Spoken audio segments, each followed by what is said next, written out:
اللہ وبرکاتہ۔ جی ناظرین کرام، میں ہوں آپ کا خادم اشرف العلماء محمد وقار الحسن چشتی۔ آپ دیکھ رہے ہیں ہمارا یوٹیوب چینل اسلامی ورثہ میڈیا۔ تو جی ناظرین کرام، آپ کے علم ہے کہ آج انشاءاللہ العزیز نہیں تو کل ماہ سفر المظفر کا چاند نظر آ جائے گا۔ تو اس ماہ مقدس کے اندر کثیر تعداد کے اندر اولیاء کاملین جو ہیں ان کا وصال ہے۔ تو اس ماہ مقدس کے اندر خطباء علماء اکثر شان اولیاء بیان کرتے ہیں، تو ہم نے بھی سوچا کہ اسی حوالے سے یہ پورا مہینے جو ہے ہمارے دونوں یوٹیوب چینل جو ہیں، یہ اسلامی ورثہ میڈیا اور قاری محمد وقار الحسن چشتی کے نام سے جو ہمارا چھوٹا یوٹیوب چینل ہے، اس پر علماء کے اس پر خطباء کے روزانہ بیان آپ کو سنائیں گے شان اولیاء کے حوالے سے۔ تو انشاءاللہ العزیز یہ آپ کے لیے عظیم خوشخبری ہے کہ آج کا پہلا بیان شان اولیاء کے حوالے سے عنوان ہے کہ اولیاء اللہ سے محبت۔ یہ خطاب ہے جامعہ اکبریہ میاں والی کے اندر اہل سنت کا ایک عظیم ادارہ ہے، وہاں کا یہ خطاب ہے۔ خطاب کرنے والی شخصیت غزالی زماں راضی دوران شیخ الحدیث علامہ محمد اشرف صاحب سیالوی رحمۃ اللہ علیہ۔ بہت یادگار خطاب ہے۔ اس خطاب کا عنوان ہے کہ اولیاء اللہ سے محبت قرآن اور حدیث کی روشنی میں۔ تو اس کا پارٹ 1 میں آپ کو سناتا ہوں، پارٹ 2 انشاءاللہ نیکسٹ ویڈیو میں سناؤں گا۔ آئیے سب سے پہلے شیخ الحدیث صاحب کا خطاب سنتے ہیں، اس کے بعد تبصرہ کرتے ہیں۔ مدینہ محمد المحمودین سیدنا و سید الاولین والآخرین محمد المبعوث رحمة للعالمین وعلى آلہ الطیبین الطاہرین واصحابہ الکاملین الواصلین والتابعین لهم بالإحسان إلى يوم الدین۔ اما بعد، اعوذ باللہ من الشیطان الرجیم، بسم اللہ الرحمن الرحیم۔ ان الذین آمنوا وعملوا الصالحات سیجعل لهم الرحمن ودا۔ صدق اللہ مولانا العظیم وصدق رسولہ النبی الکریم الامین۔ ان اللہ وملائکتہ یصلون علی النبی یا ایھا الذین آمنوا صلوا علیہ وسلموا تسلیما۔ درود پاک۔ الصلاۃ والسلام علیک یا سیدی یا رسول اللہ وعلی آلک و اصحابک یا سیدی یا حبیب اللہ۔ ذرا بلند آواز سے ذوق کے ساتھ پڑھیں۔ الصلاۃ والسلام علیک یا رحمۃ للعالمین وعلی آلک و اصحابک یا شفیع المذنبین۔ الصلاۃ والسلام علیک یا امام الانبیاء والمرسلین وعلی آلک و اصحابک یا اکرم الاولین والآخرین۔ صاحب صدر گرامی قدر، پیر طریقت رہبر شریعت حضرت علامہ صاحبزادہ مولانا محمد عبد المالک صاحب چشتی میروی دعوت برکاتہ العالیہ، مہمانان گرامی، حضرات علماء کرام، مشائخ اعظام، بزرگ اور بھائیوں، مجھ سے قبل فاضل جلیل حضرت علامہ مولانا محمد انور صاحب قریشی مقام ولایت پر اپنے پیارے پرسوز اور ذوق انداز میں آپ کو محسوس فرما رہے تھے اور آپ کے روحوں اور دلوں کو سامان تسکین ہم پہنچا رہے تھے۔ تو میں اس عرس پاک کی تقریب کی مناسبت سے چند کلمات آپ کے سامنے پڑھ چکا ہوں، انہی کے متعلق کچھ عرض کرنے کی کوشش کروں گا۔ دعا فرمائے اللہ رب العزت حق بیان کرنے کی توفیق عطا فرمائے اور ہم سب کو اس کے مطابق اعتقاد کی اور عمل کی توفیق عطا فرمائے۔ اللہ رب العزت کے ساتھ محبت ضروری ہے، کوئی اس کا منکر ہے؟ کوئی ایک آدمی یہاں ایسا ہو جو یہ سمجھے کہ نہیں اللہ کے ساتھ محبت کی ضرورت کوئی نہیں ہے کہ؟ تو پہلی چیز ہم پر جو فرض ہے وہ کیا ہے؟ اللہ رب العزت کے ساتھ محبت، اور محبوب کریم علیہ الصلوۃ والتسلیم نے یہی درجہ بندی ہمارے سامنے رکھی اور ہمیں سمجھائی۔ احب اللہ لما یغزوکم من نعمہ، اللہ رب العزت سے محبت کرو، کیوں؟ وہ اپنی نعمتوں کے ذریعے تمہیں پالتا ہے، پروان چڑھاتا ہے، اس لیے اللہ رب العزت کے ساتھ تمہیں محبت رکھنی چاہیے۔ اگر ایک بندہ پیدا ہی نہ ہو، وہ مومن بن سکتا ہے، نبی پاک کا عاشق بن سکتا ہے، آپ کی آل کے ساتھ محبت کے دعوے کر سکتا ہے، صحابہ کرام کے ساتھ عقیدت نیازمندی کے دعوے کر سکتا ہے۔ اس لیے بنیادی چیز ہے پیدا ہونا، پلنا، پروان چڑھنا، تو اللہ رب العزت نے پیدا کیا، پالا، پروان چڑھایا، پھر صرف ظاہری نعمتوں کے ساتھ ہمارے جسم کی تربیت پرورش نہیں فرمائی، بلکہ روحانی طور پر بھی ہماری تربیت اور پرورش فرمائی۔ ہمیں حواس عطا کیے، دیکھنے کی طاقت دی، سننے کی طاقت دی، عقل عطا فرمائی، سوچنے کی قوت عطا کی، پھر آسمان کے دلائل، زمین کے دلائل، ہماری ذات کے اندر دلائل قائم کر دیے جو اس کی ذات، اس کے علم، اس کی قدرت، اس کی حکمتوں پر دلالت کرتے ہیں۔ پھر انبیاء کرام بھیجے، ان کے ساتھ کتابیں نازل فرمائی، ان کی معجزات کے ذریعے تائید اور تصدیق فرمائی، تاکہ پتہ چلے کہ واقعی اللہ کو بھیجے ہوئے ہیں۔ اس طرح پر ہمارے ایمان کا سامان کیا، تقوی کا اہتمام کیا، ہماری آخرت سنوارنے کا سامان کیا۔ تو ظاہری نعمتیں، باطنی نعمتیں، دنیاوی نعمتیں، اخروی نعمتیں دینے والا وہ ہے، اس لیے سب سے پہلے اللہ رب العزت کے ساتھ محبت ضروری ہے۔ اس کے بعد کسی کی گنجائش ہے یا نہیں ہے؟ آج کل ایک نئی توحید یہ چلی ہے کہ اللہ کی محبت کے علاوہ کسی کی محبت دل میں ہونی نہیں چاہیے۔ کیوں؟ اللہ محبت کے معاملے میں بڑا غیور ہے، اپنی محبت کے ساتھ کسی دوسرے کی محبت برداشت ہی نہیں کرتا۔ پتہ نہیں یہ توحید کہاں سے آئی اور کیوں آ گئی، ذہن میں کیسے جراثیم پیدا ہو گئے، اس کا باعث کیا ہے ہمیں سمجھ نہیں آ رہی۔ جس ہستی کو اللہ نے توحید پھیلانے کے لیے منتخب کیا، اور جو آخری نبی ہے، اور جو انبیاء کے دین کی تکمیل کرنے والے ہیں اور مکارم اخلاق کی تکمیل کرنے والے ہیں، جن کے دین پر اللہ نے دین ختم کی، جن کی کتاب پر اللہ نے کتابیں ختم کی، جن کی نبوت پر اللہ نے نبوتیں ختم کر دی، اور کہہ دیا کہ اب تمہارے لیے میں نے ایک دین چن لیا ہے، اور وہ دین اسلام ہے، اور وہ دین ہے جو محمد عربی تمہارے پاس لایا، وہ قیامت تک کے لیے تمہارا دین ہے، اور میں نے اس کا تمہارے لیے انتخاب کر دیا ہے۔ تو اس دین دینے والے اور اس دین کو پھیلانے کے لیے اللہ رب العزت نے جس ہستی کو بھیجا ہے وہ بتلا رہی ہے کہ ثم احبونی لحب اللہ، اللہ کی محبت کے بعد میرے ساتھ محبت رکھو۔ کیوں؟ میں اللہ کا محبوب ہوں۔ اور محبت کا قاعدہ یہ ہے کہ محبوب کا محبوب بھی محبوب ہوتا ہے۔ تو اگر تمہیں اللہ کے ساتھ محبت ہے تو پھر میرے ساتھ بھی محبت ہونی چاہیے۔ اگر میرے ساتھ محبت رکھو تو پھر اللہ کے ساتھ بھی محبت تمہیں ہے، اور جو میرے ساتھ محبت نہیں رکھتا تو پھر یوں سمجھو کہ اسے اللہ تعالیٰ کے ساتھ بھی محبت نہیں۔ تو احبونی لحب اللہ، پھر میرے ساتھ محبت رکھو اللہ کی محبت کی وجہ سے۔ تو گویا اللہ کی محبت اس بات کا سبب بن جائے گی، باعث بن جائے گی، موجب بن جائے گی کہ تم میرے ساتھ بھی محبت رکھو، کیونکہ محبوب کا محبوب محبوب ہوتا ہے۔ تو اس لیے اگر تمہیں اللہ سے محبت ہے پھر لازمی طور پر میرے ساتھ بھی محبت ہوگی۔ تو نبی کریم علیہ الصلوۃ والتسلیم نے اللہ کی محبت کے ساتھ ساتھ اپنی محبت کو بھی ہم پر لازم کروا دیا۔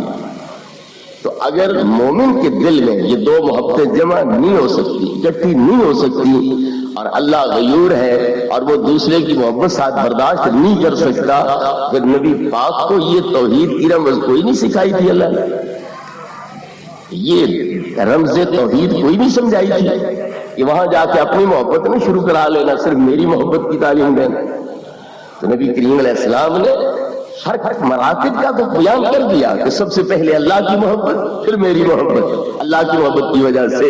لیکن یہ نہیں کہ دل میری محبت سے خالی ہونا چاہیے تمہارا، بلکہ آپ نے کھول کے بتلا دیا میری محبت ہوگی تو مومن بن سکو گے، میری محبت نہیں ہوگی تو ایمان تمہارے دل کے قریب ہی نہیں آئے گا۔ لا یؤمن احدکم حتی اکون احب الیہ من والدہ وولدہ والناس اجمعین۔ تم میں سے کوئی شخص اس وقت تک مومن ہو ہی نہیں سکتا جب تک کہ میں محمد رسول اللہ صلی اللہ علیہ وسلم اس شخص کو باپ سے، دادے سے، پردادے سے، تمام اوپر والی پشتوں سے زیادہ پیارا نہ ہو جاؤ، بیٹے پوتے پڑپوتے وغیرہ سب نچلی پشتوں سے زیادہ پیارا نہ ہو جاؤ، سب لوگوں سے زیادہ پیارا نہ ہو جاؤ تو وہ شخص مومن نہیں ہو سکتا۔ محبت ہوتی کہاں ہے؟ صرف ایک گٹھڑی باندھ کے رکھی جاتی ہے، یا کمر کے ساتھ باندھی جاتی ہے، یا کندھے پہ لٹکائی جاتی ہے، کہاں ہوتی ہے؟ محبت کا محلی دل ہے. اگر دل میں اللہ کے علاوہ کسی کی گنجائش ہو ہی نہیں سکتی تو محبت کا ہمیں نبی پاک نے کیوں حکم دیا ہے کہ میرے ساتھ محبت کرو؟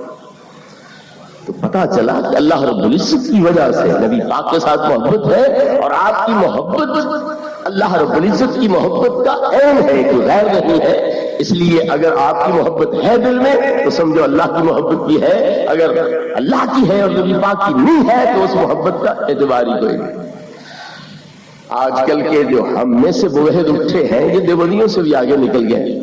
مولوی اشرف علی صاحب خانوی التکشف کے اندر لکھتے ہیں کہ مجھے میرے پیر نے حضرت حاجی امداد اللہ مہاجر مکی علیہ رحمت نے یہ وظیفہ بتلایا کہ جب تو لا الہ کہے تو یہ تصور رکھنا کہ میں غیر کی محبت دل سے نکال رہا، دل کو غیر کی محبت سے خالی کر رہا، اور جب الا اللہ کہے تو یہ تصور رکھنا کہ میں اللہ کی محبت کو دل میں داخل کر رہا. اب وہ یہاں سوال اٹھاتا ہے کہ پیر کہتا ہے لا الہ کے ذریعے غیر کی محبت دل سے نکال، اور الا اللہ کہتے وقت یوں تصور کر کہ میں اللہ کی محبت دل میں داخل کر رہا ہوں. جبکہ نبی کریم علیہ السلام فرماتے ہیں کہ جو دل میری محبت سے خالی ہے اس میں ایمان ہی کوئی نہیں. مجھے اپنے آبا و اجداد سے زیادہ پیارا سمجھو، اولاد سے زیادہ پیارا سمجھو، سب لوگوں سے زیادہ پیارا سمجھو. تو حضور فرماتے ہیں میری محبت کے بغیر ایمان کوئی نہیں. میرا پیر کہتا ہے کہ اللہ کی محبت دل میں رکھ باقی نکال دے. تو یہ پھر پیر کے فرمان اور نبی پاک کے فرمان میں کیا مطابقت ہوئی؟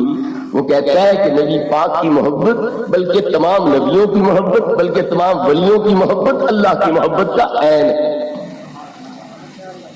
یہ غیر کی محبت نہیں، یہ اللہ کی محبت کا عین ہے. تو لا الہ کہتے وقت نکلے گی محبت تو انبیاء کی نہیں نکلے گی، اولیاء کی نہیں نکلے گی، وہ غیر کی ہوگی. غیر کون ہے؟ جو اللہ رب العزت کی ذات تک رسائی میں رکاوٹ ہے، جو اللہ کی ذات تک رسائی کا وسیلہ ہے، وہ غیر نہیں ہے بلکہ ان کی محبت اللہ کی محبت کا عین ہے.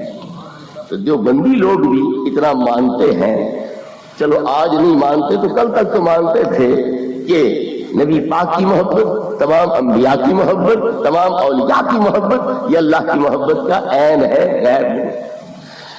لیکن آج کی توحید یہ ہے کہ تیرے لا در قتل غیر حق بے رانگ در نگر زا پس کہ پس از اللہ سے مانگ.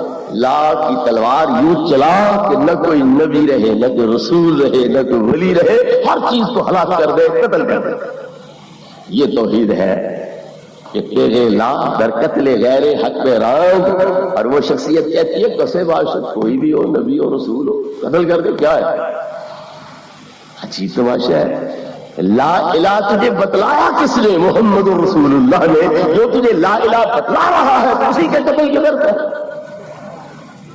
امام اہل سنت فرما گئے نجدیوں اور تم پر میرے آقا کی عنایت نہ سہی، نجدیوں کلمہ پڑھانے کا بھی احسان کیا.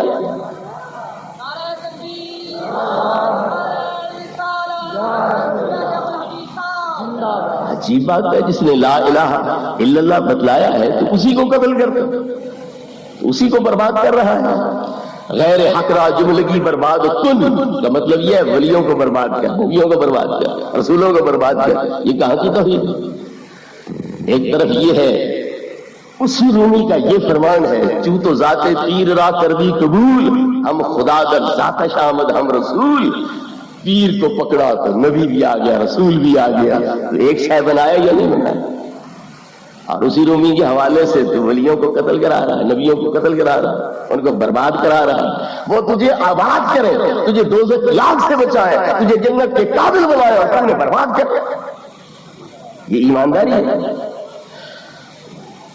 اتنے افسوس کی بات ہے کہ وہ خانوادہ جو لوگوں کو توحید کے درس دینے والا تھا اور نبی پاک کی محبت کے درس دینے والا تھا، اولیاء کی عظمت کے درس دینے والا تھا، وہیں سے ان کے خلاف فتنہ کھڑا ہو گیا.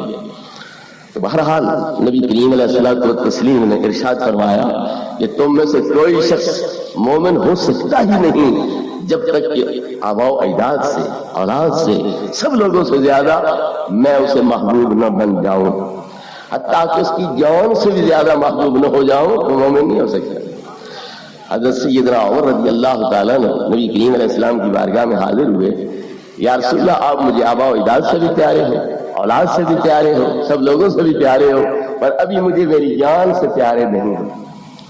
ایک ہوتی ہے نا مجبوری کی صورت، جبر کر لیا، دل نہیں چاہتا روزہ رکھنے کو لیکن مجبور کر کے اسے روزہ رکھوا لیا، جی نہیں چاہتا نماز پڑھنے کو، جبر کر کے طبیعت پر نماز پڑھ لی۔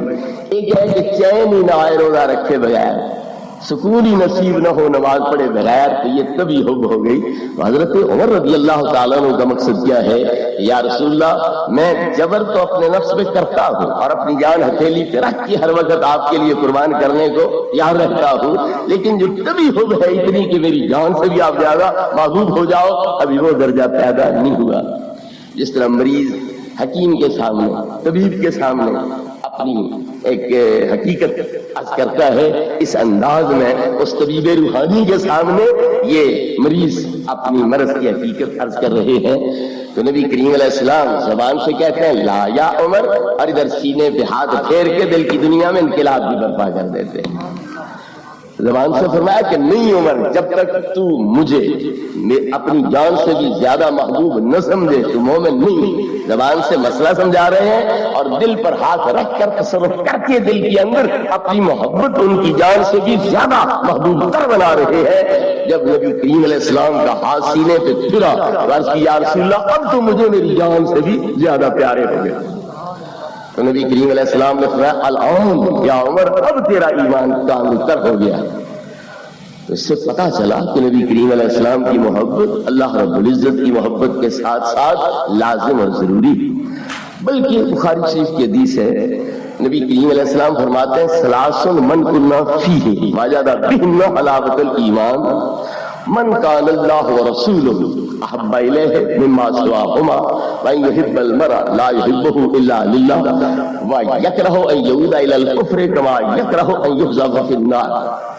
تین خصلتیں جب تک کسی میں نہ ہو اسے ایمان کی چاشنی نصیب نہیں ہوگی، وہ ایمان کی لذت سے آشنا نہیں ہوگا، ایمان کی مٹھاس اور حلاوت یہ اسے نصیب نہیں ہوگی۔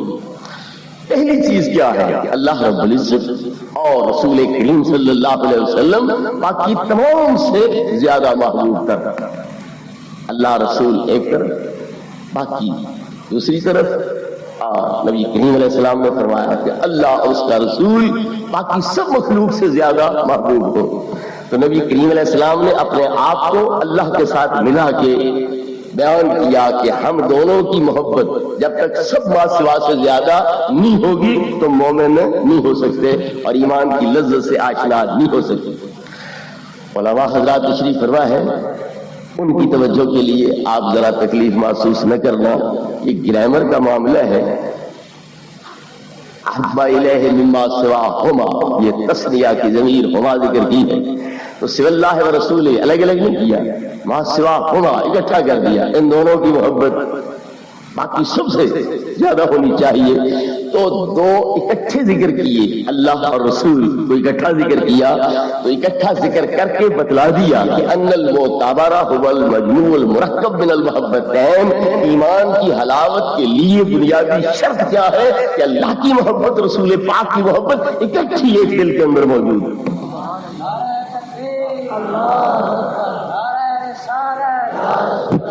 لاکھ کل واحدۃ منہما، ایک ایک نہیں کہ صرف اللہ کی ہو رسول کی نہ ہو، رسول کی ہو اللہ کی نہ ہو۔ فإن كل واحدۃ منہما علی حدۃ ضائعۃ لا غیا، اکیلی محبت اللہ کی ہو نبی پاک کی نہ ہو بیکار ہے، اکیلی محبت نبی پاک کی ہو اللہ کی نہ ہو بیکار ہے، اکیلی کوئی بھی ہو اللہ کی ہو نبی پاک کی نہ ہو، نبی پاک کی ہو اللہ کی نہ ہو بیکار ہے۔ جب اکٹھی ہوں گی اللہ کی اور نبی پاک کی محبت تب ایمان کی چاشنی اس بندے کو نصیب ہو سکتی ہے۔ میرے بھائی، محبوب کریم علیہ الصلوۃ والتسلیم کی محبت اللہ گوارا نہ کرے، کیا یہ ہو سکتا ہے؟ جو نبی پاک کی غلامی اختیار کرے، جو نبی پاک کی غلامی کا پٹا گلے میں ڈال لے، جو اس در کا گدھا بن جائے، جو اس در پہ اپنی جبینیں نیاز جھکا دے، اللہ رب العزت اسے اپنا محبوب بنا لیتا ہے۔ پہلے وہ محب بنے تو محب ہونا بھی قبول نہیں، جب نبی پاک کی غلامی کا پٹا گلے میں ڈال لے تو صرف محب ہونا قبول نہیں بلکہ اللہ اسے محبوب بنا لیتا ہے، آپ اس کا محب بن جاتے ہیں۔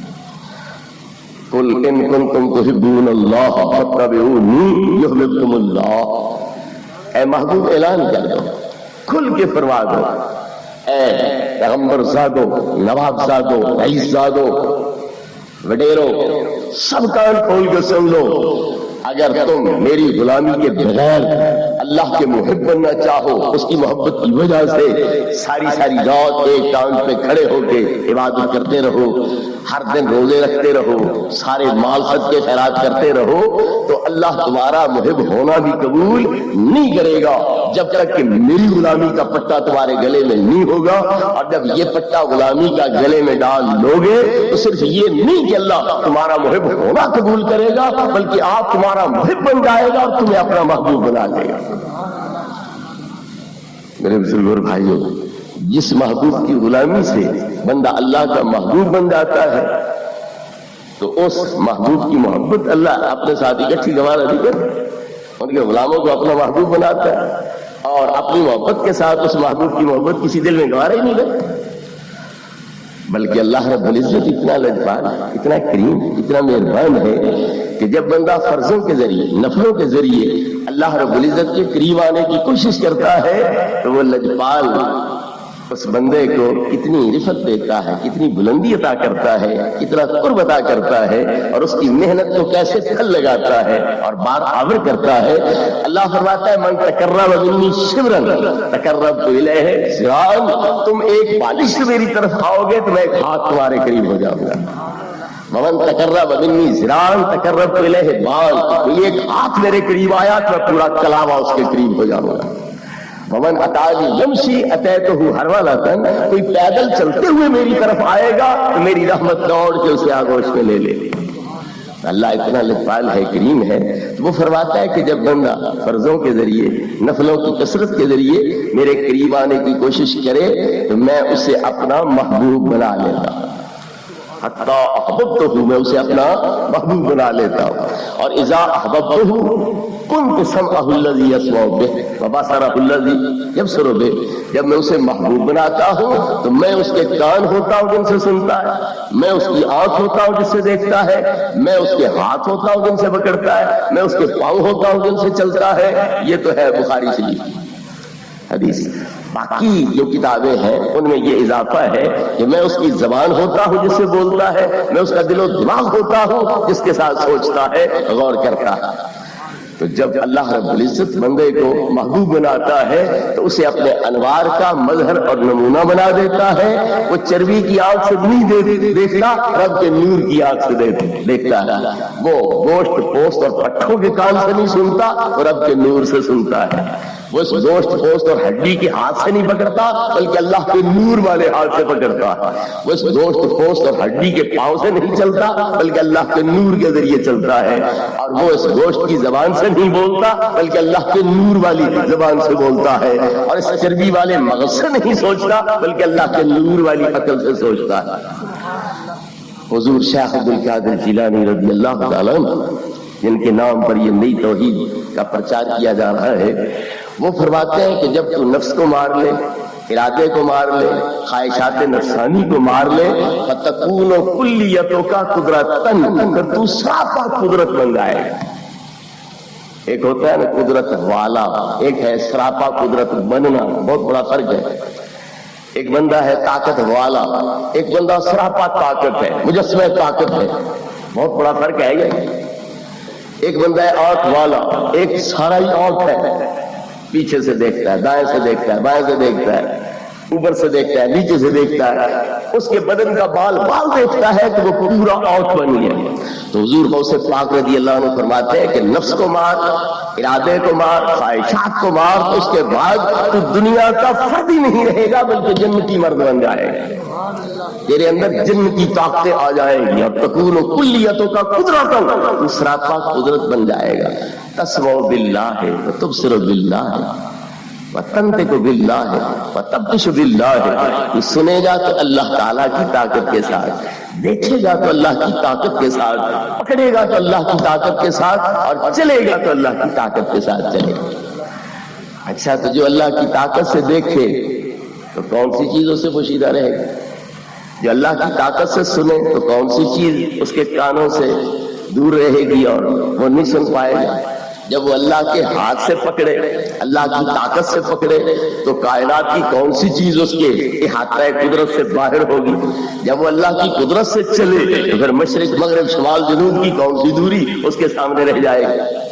اسی لیے حضور غوث پاک رضی اللہ عنہ اپنے بارے میں فرماتے ہیں کہ اگر میرا مرید ہو مشرق میں، میں ہوں مغرب میں، وہاں اس کا پردہ کھلے تو میں مغرب سے آ کے اس کا پردہ ڈھک دوں گا، سطر ڈھک دوں گا اس کا۔ حضور غوث پاک رضی اللہ عنہ اپنے بارے میں یہ دعویٰ فرما رہے ہیں کہ میں مغرب میں ہوں، مرید مشرق میں ہو، یہاں اس کا پردہ کھل گیا، ستر کھل گیا، وہ بے پرد ہو گیا، بے ستر ہو گیا، تو میں پھر مغرب سے آ کر اس کا پردہ ڈھک دوں گا، ستر ڈھک دوں گا۔ قیامت تک اگر میرے مرید کا کہیں گھوڑا لغزش کھائے، اس کی سواری لغزش کھائے، تو میں اس مرید کی سواری کو آ کے تھام لوں گا اور اسے تباہی اور ہلاکت سے بچا لوں گا۔ صرف زندگی تک کی بات نہیں کی ہے، قیامت تک کی بات آپ کر رہے ہیں، اور آپ فرماتے ہیں کہ میرا دست حمایت میرے مریدوں پر یوں چھایا ہوا ہے جیسے کہ آسمان زمین پہ چھایا ہوا ہے۔ اس طرح زمین کا کوئی گوشہ آسمان سے باہر نہیں جا سکتا، میرا کوئی مرید میری ولایت کے احاطے سے باہر نہیں جا سکتا۔ اور اپنے علم کے بارے میں فرماتے ہیں کہ ان نبوت عینی فی اللوح المحفوظ، میری آنکھ کی پتلی ہر وقت لوح محفوظ کا مطالعہ کرتی۔ لوح محفوظ میں کیا ہے؟ جو ہو چکا آج تک وہ بھی، جو قیامت تک ہونا ہے وہ بھی، جو غیب ماضی کے مستقبل کے ہیں وہ لوح محفوظ میں ہے، اور غوث پاک رضی اللہ عنہ فرماتے ہیں وہ سب کچھ میری آنکھوں کے سامنے ہے۔ اور آپ فرماتے ہیں کہ اگر لمے بود لگام شریعت پر دہانے من، ہر آئینہ خبر می داد و شمارا، پانچ میں فرید و بے نہے در خانہ ہائے خود، اگر شریعت کی لگام میرے منہ میں نہ ہوتی اور میرے لیے رکاوٹ نہ ہوتی کہ غیب کی باتیں آپ لوگوں کے سامنے بیان نہ کیا کرو، تو میں تمہیں وہ بھی بتلاتا جو تم کھا کے آتے ہو، وہ بھی بتلاتا جو گھروں میں چھپا کے آتے ہو، تو میرے سامنے یوں ہو جیسے پنساری کے سامنے اس کی دکان کی بوتلیں ہوتی ہیں۔ شما در رنگ شما در رنگ شیشہ ہائے در نظر من، تم میری نظر ولایت کے سامنے یوں ہو جس طرح پساری کے سامنے بوتلیں ہیں، وہ باہر سے دیکھ کے بتلا سکتا ہے اس میں کون سا شربت، اس میں کون سا شیرہ، اس میں کون سی معجون، اس میں کون سا تریفل، اس میں کون سی جواری، وہ باہر سے دیکھ کے بتلا سکتا ہے۔ تو میں بھی تمہارے ظاہر کو دیکھ کر تمہارے دل کے اندر جو کیفیات ہے، ایمان ہے، کفر ہے، اخلاص ہے، نفاق ہے، تقویٰ ہے، بدکرداری ہے، میں وہ باہر سے دیکھ کے تمہیں بتلا سکتا ہوں۔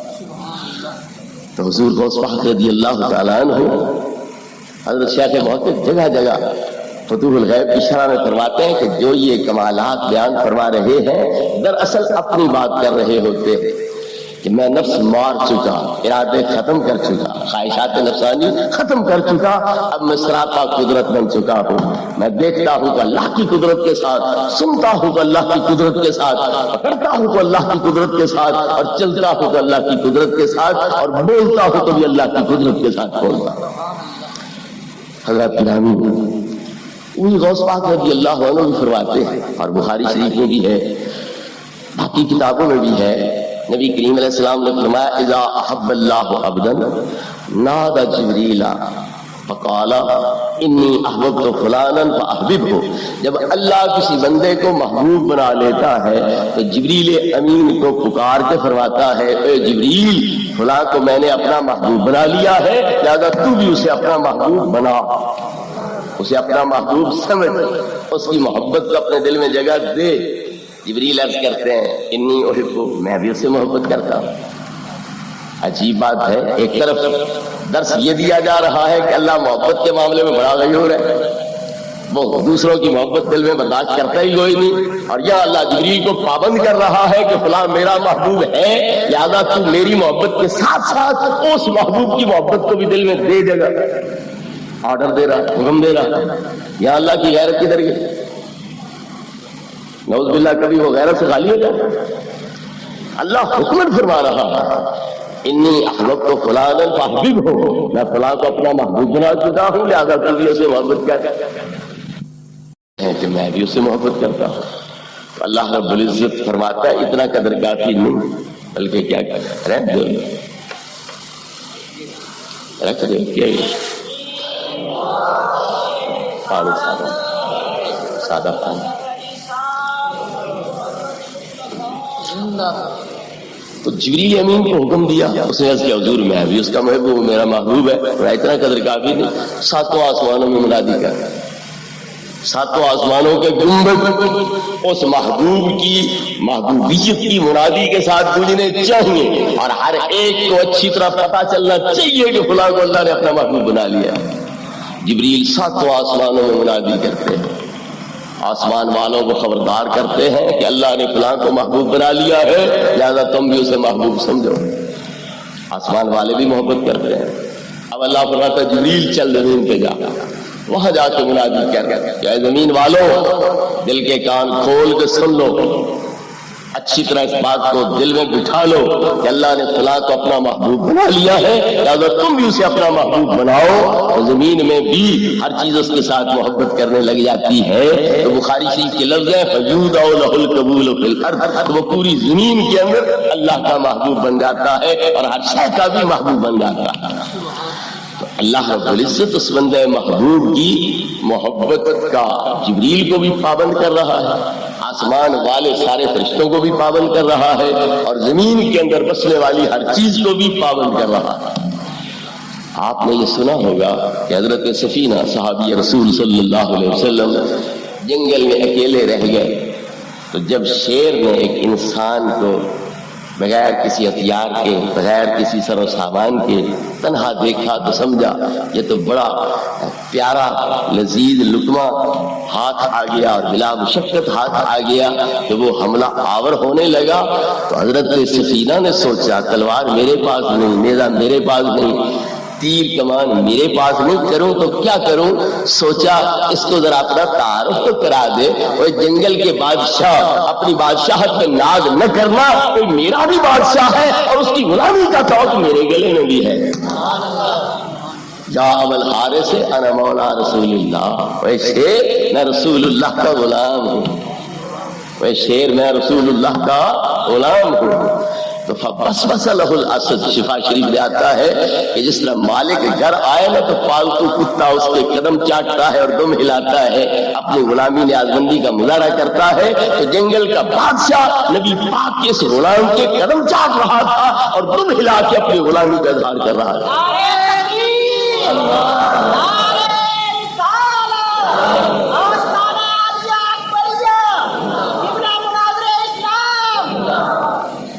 لوگ کہتے ہیں اللہ جو مدد دے سکتا ہے تو پھر اللہ تعالیٰ کے ہوتے ہوئے کسی اور سے مانگنے کی کیا ضرورت؟ یا تو اللہ مدد نہ دے سکتا، جب وہ دے سکتا ہے پھر کسی اور سے مدد مانگنے کا کیا مطلب؟ حضرت سفینہ کو یہ نقطہ یاد کوئی نہیں تھا، کہہ دیتے میں اللہ کا بندہ، اوے شیر میں اللہ کا بندہ، کیوں نہیں کہا انا مولا رسول اللہ، کیوں کہا میں رسول اللہ کا غلام ہوں؟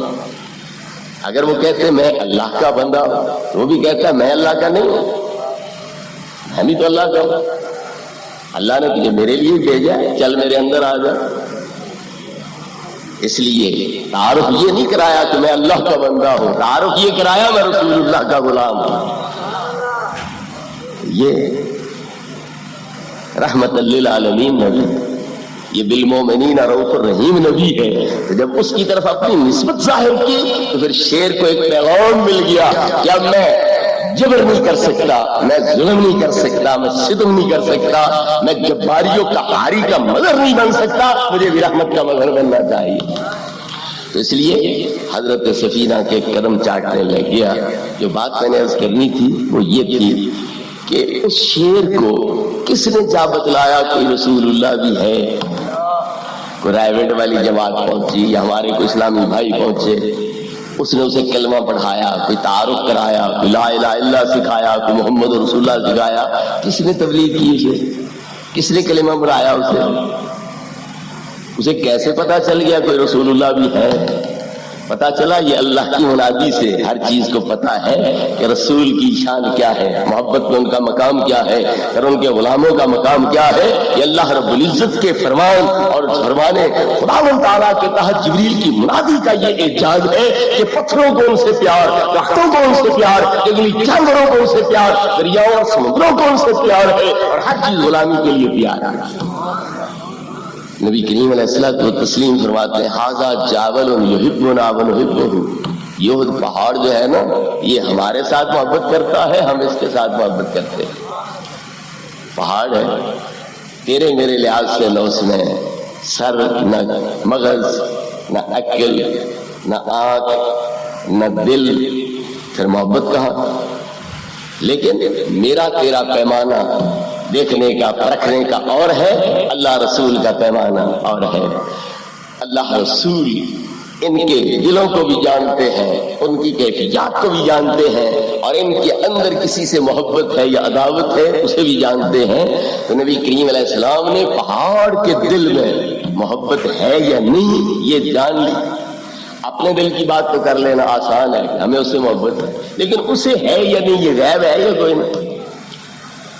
کسی کے بارے میں دعویٰ کرنا کہ فلاں کے دل میں میری محبت ہے، یہ غیب کا دعویٰ ہے یا نہیں؟ محبت تو دل میں ہے. بظاہر بڑا نیاز مند ہوگا لیکن دل میں بغض ہوگا، اناد ہوگا، جو ہی موقع ملے گا وار کر جائے گا.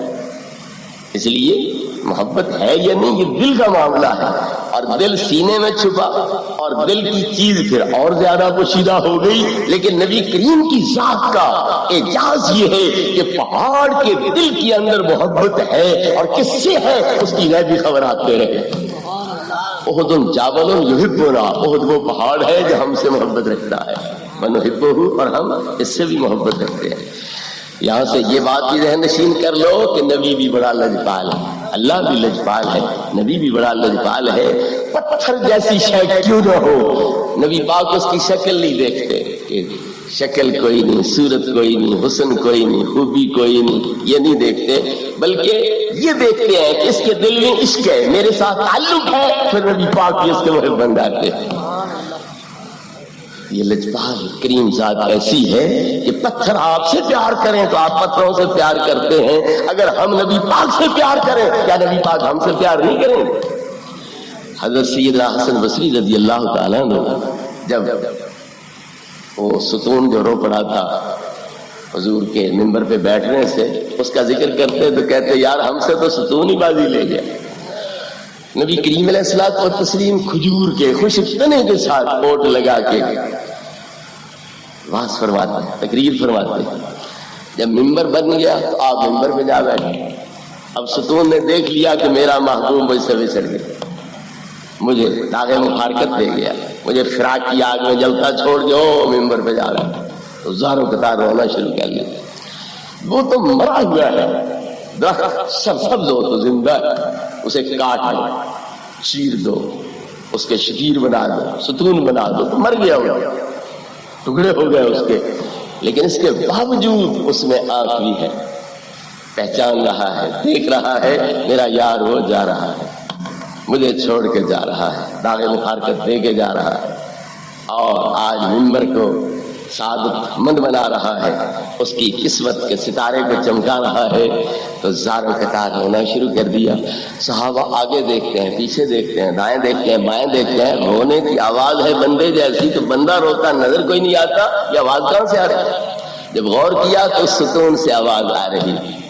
نبی کریم علیہ السلام بھی منبر سے اترے، ستون کے پاس گیا، ستون کو سینے سے لگایا، ہاتھ پھیرا.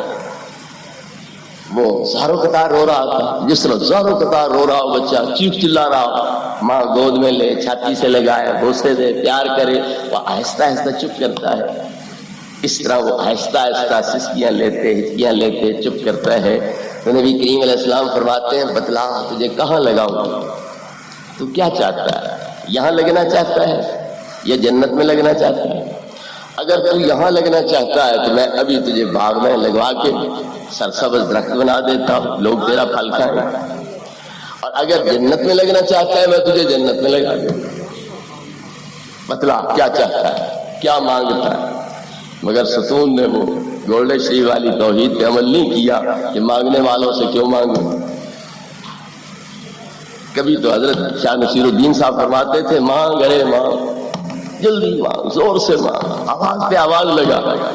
اب مانگنے والوں سے کیا مانگتا ہے، مانگنے والوں سے اب نئی توحید آ گئی۔ تو ستون بھی کہتا کہ میں کیوں مانگوں مانگنے والوں سے، تم بھی اللہ کے محتاج، میں بھی محتاج، مجھے تمہاری کیا ضرورت ہے؟ یہ نہیں چاہتا، میں تم سے کیوں مانگوں۔ اور یاد رکھو یہ فرقہ بندیاں جنوں میں ہیں، انسانوں میں ہیں، اور کسی چیز میں فرقہ بندی کوئی نہیں، سیدھے سادے مسلمان، سچا سچا ایمان ان میں ہے، نہ کوئی وہابی، نہ دیوبندی، نہ خارجی، نہ رافضی، نہ معتزلی، نہ جبری، نہ قدری، نہ بریلوی، نہ غیر بریلوی۔ یہ تقسیم وہاں نہیں ہے، یہ صرف انسانوں میں ہے، یہ جنوں میں ہے، باقی سب سیدھے سادے مسلمان ہیں۔ ان من شیء الا یسبح بحمدہ ولکن لا تفقهون تسبیحهم، ہر چیز اللہ رب العزت کا ذکر کرتی ہے، پاکیزگی بیان کرتی ہے، تم نہیں سمجھتے، اللہ جانتا ہے اور وہ بھی جانتے ہیں۔ کل قد علم صلاته وتسبیحه، ہر چیز کو پتا ہے کہ ہم نے اللہ کی عبادت کیسے کرنی ہے، اللہ کی پاکیزگی کیسے بیان کرنی ہے، ہر چیز میں ایمان ہے، اور وہ سچے سچے مسلمان ہیں۔ تو ستون یہ نہیں سوچتا تم بھی اللہ کے محتاج، میں ہی محتاج، تم سے کیوں مانگوں، بلکہ وہ کیا کہتا ہے، یا رسول اللہ مجھے جنت میں لگا دو، مجھے جنت میں لگا دو۔ ہے بڑے افسوس کی بات ہے، نبی کریم علیہ السلام ہوتے تو شاید یہ سب لادے آپ کو بھی توحید سکھلاتے کہ تم کیوں کہتے ہو مانگ لو، کیا چاہتے ہو۔ نبی پاک کو بھی کہتے کہ تم آپ مانگنے والے ہو، تم کسی کو کیا دے سکتے ہو، کیوں ایسے کہہ رہے ہو۔ لیکن اس وقت یہ جرت کسی نے نہیں کی، نہ اس ستون کو یہ توحید سوجی۔ وہ عرض کرتا ہے مجھے جنت میں لگاؤ، کیوں؟ یہاں تو پہلے میں سرسبز درخت تھا، بلاڑوں والے پہنچ گئے، آروں والے پہنچ گئے، کاٹ کے لے آئے، چیر پھاڑ کے یہاں کھڑا کر دیا مجھے، تو اب مجھے جنت میں لگاؤ کہ یہ آئیں بھی صحیح تو کلہاڑے آرے لے کے نہ آئیں، مجھے وہاں پر نہ چیر پھاڑ لیں، مجھے جنت میں لگا دو۔ تو نبی پاک نے معذرت نہیں کی کہ مجھے تو اپنا پتہ کوئی نہیں جنت میں جاؤں گا کہ نہیں، تجھے میں جنت میں کیسے پہنچاؤں۔ آج کل کی توحید یہ ہے نا کہ اللہ کے نبی آپ کہتے ہیں مجھے کوئی پتہ نہیں میرا انجام کیا ہوگا، میری امت کا انجام کیا ہوگا۔ اس ظالموں جب تمہارے نبی کو پتہ ہی نہیں میرا انجام کیا ہے، ان کا کلمہ پڑھ کے تم کون سے لال لینا چاہتے ہو، تم کون سی جنت کی ضمانت لینا چاہتے ہو، کیوں ماتھے گھسا رہے ہو، کیوں اونٹ کے گھٹنوں جیسے ماتھے بنا رہے ہو رگڑ رگڑ کے زمین پہ، کیا فائدہ۔ جاؤ حضرت عیسیٰ کی جب پنگوڑے میں لیٹے ہوئے کہہ رہے ہیں السلام علیہ یوم ولدت و یوم اموت و یوم ابعث حیا، میں پیدا ہوا تو سلامتی کے ساتھ، جب مروں گا تو سلامتی کے ساتھ، قیامت کو اٹھوں گا تو سلامتی کے ساتھ اٹھوں گا۔ وہ پنگوڑے میں لے کے بیان کر رہے ہیں، اور آپ نبی ہونے کے باوجود کہیں کہ مجھے اپنے انجام کا پتہ کوئی نہیں، تو ایسے نبی کا دامن تھام کے لیتے کیا ہوا۔ اگر کوئی آیت یاد رہی تو صرف یہ ان ادری ما یفعل بی ولا بکم، کوئی حدیث یاد رہی تو صرف یہ واللہ ان ادری وانا رسول اللہ ما یفعل بی ولا بکم، مجھے کوئی پتہ نہیں میرے ساتھ کیا ہوگا، تمہارے ساتھ کیا۔ وہ یاد کوئی نہیں والا سو یوتی کا ربوں کا پتہ رہا، محبوب تمہیں تمہارا رب اتنا دے گا، اتنا دے گا، اتنا دے گا جس پہ تم راضی ہو جاؤ گے۔ ہم نے تو یار کو راضی کرنا ہے، جہاں پہ راضی ہوں گے یار میں وہیں پہ راضی کروں گا، کیوں میرے ہاں کو خزانے میں کمی، میرے ہاں کوئی چھوڑ ہے۔ یار کو راضی کرنا ہے جہاں بھی راضی ہوگا۔ فتردار ڈالی ہے باہوں گلے میں کہ ہو جائے راضی، طبیعت کسی کی کسی کو کسی سے ہوئی ہے نہ ہوگی خدا۔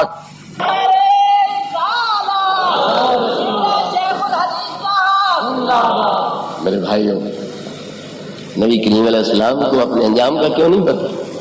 اللہ فرماتا ہے وَلَلْآخِرَةُ خَيْرٌ لَكَ مِنَ الْأُولَىٰ، قیامت دنیا کے لحاظ سے آپ کے حق میں بہتر، ہر پچھلی گھڑی پہلی سے آپ کے لیے بہتر۔ اللہ کا یہ اعلان ہے، اللہ فرماتا ہے یوم لا یخزی اللہ النبی والذین آمنوا معہ، قیامت کے دن نہ میں اپنے نبی کو پریشان ہونے دوں گا نہ ان کا دامن تھامنے والوں کو پریشان ہونے دوں گا۔ صحابہ کی بھی ضمانت دی جا رہی ہے کہ ان کو بھی پریشان نہیں ہونے دوں گا، بلکہ اللہ فرماتا ہے جو صحابہ کے سچے غلام ہیں میں ان کو بھی گارنٹی دیتا ہوں کہ میں ان سے راضی ہوں اور میں ان کو جنت عطا کروں گا۔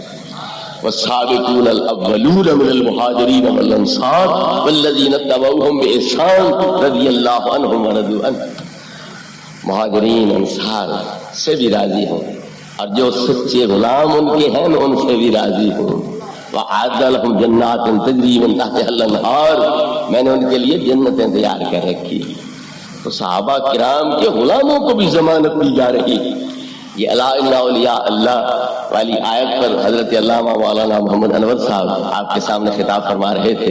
یہ اولیاء اللہ کون ہے؟ نبی پاک کے غلام نہیں؟ تو جو سچے غلام، پکے غلام، کامل متبع ہیں ان کو گارنٹی دی جا رہی ہے لا خوف علیہم ولا هم یحزنون۔ خوف کیا ہوتا ہے؟ ایک چیز ناپسند ہو، ڈر ہو کہیں وہ نہ آ پڑے، یہ خوف ہو گیا۔ ایک چیز کرام آج کا خطاب آپ نے سننا ہوگا، آپ کو پسند بھی آیا ہوگا اور میں امید کرتا ہوں کہ آپ نے مکمل خطاب سنا ہوگا۔ تو بار بار میں ریکویسٹ کرتا رہتا ہوں اپنی محبت کا اظہار لازمی کمنٹ کے اندر کیا کریں۔ اگر کوئی چیز مزید بتانی ہو یا کوئی اور مشورہ دینا چاہیں آپ یا کوئی اور بات کرنا چاہیں تو کمنٹ کے اندر آپ ضرور کر سکتے ہیں۔ میں آپ کے کمنٹ پڑھتا بھی ہوں، اس کا کوشش کرتا ہوں جواب دینے کی۔ تو انشاءاللہ ہمارے ساتھ رہیں، روزانہ اس یوٹیوب کے چینل کے اوپر شان اولیاء کے حوالے سے انشاءاللہ مختلف علماء کے اور خصوصاً شیخ الحدیث صاحب رحمۃ اللہ علیہ کے بیان آئیں گے۔ انشاءاللہ ملیں گے نیکسٹ ویڈیو۔